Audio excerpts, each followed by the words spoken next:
Something big just happened at the presidential villa, and this one shocked the entire country. What started as a gesture of mercy has turned into one of the biggest national debates of the year. After days of outrage, every criticism, President Bola Ahmed Tinubu has now bowed to prayer and ordered a full review of the controversial presidential pardon list. The question now is, how did the list meant to show mercy end up exposing the deep cracks in our justice system? Alright, welcome back to the channel. Tinubu's administration had earlier approved the release or pardon of 175 persons, but after Nigerians raised their voice from social media to the streets, that number has now dropped drastically to just 34. And this outrage wasn't about the list itself, but about who was on it, people convicted for crime like kidnapping, drug trafficking, fraud, and even murder. Alright, let's start from the beginning. Earlier this month, the Presidential Advisory Committee on the Prerogative of Mercy presented a list to the president, a mix of inmates, ex-convicts, and even some historical figures who died decades ago. The idea looked noble to correct old injustice and promote reconciliation. But then, Nigerians noticed something strange. Alongside those historical names were individuals convicted of serious crime, people who had destroyed lives and shattered families. And at the center of the storm was this name that has been making a lot of wave online, Maryam Sanda, the woman sentenced to death because she unalived her husband. Her inclusion was like pouring salt on an open wound.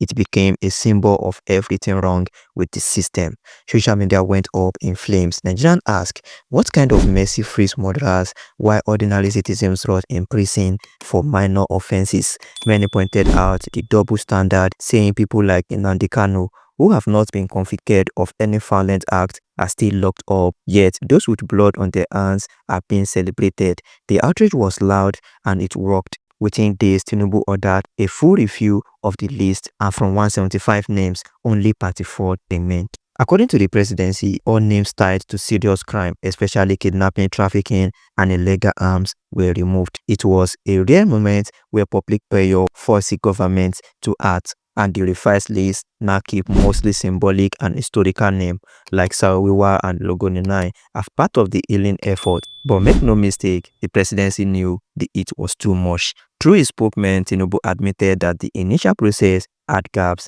He claimed that going forward, no name would appear on any pardon list without clearance from the Ministry of Justice, the security agency, and the victim families. It sounds good on paper, but Nigerians are asking, why were such dangerous names there in the first place? Because mercy without accountability is not justice, it's mockery. If you look deeper, this is more than just policy corruption, it's political damage control. Tinubu government is under pressure every side, from the economy to insecurity, and this scandal came at the worst possible time. Already, Nigeria is being watched globally for human rights issue and corruption. So when the government suddenly pardoned people convicted of kidnapping and drug crimes, the backlash became inevitable. This reversal wasn't born out of conscience, it was a reaction to the heat, but it also proved one thing: Nigerians are no longer silenced. For once, the people's voice was louder than power. And at the end of the day, this whole saga has opened a new conversation about mercy and justice in Nigeria. Should forgiveness come before accountability? Should those who destroy life get the same compassion as those who simply made mistake? Because the truth is, a country that rewards crimes only breed more criminals. This might look like the end of the story, but it's really the beginning of the bigger national debate, one that will test how far Nigerians are willing to go to demand true justice.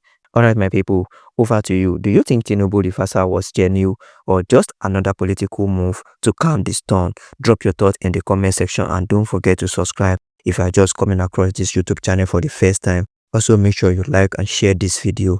I will see you on the next one.